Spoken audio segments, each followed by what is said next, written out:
Doing a little test and tuning for my plow day.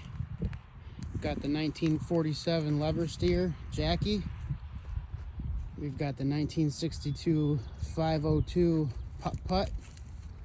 We've got the 1963 953 Chloe. And we have the 1998 Toro Wheelhorse 520 XI. Looks like they're cutting pretty well. This headland has been compacted by all the sprayers and semis and harvesters. Looks like it's going to be a great plow day. Got plenty of land to turn.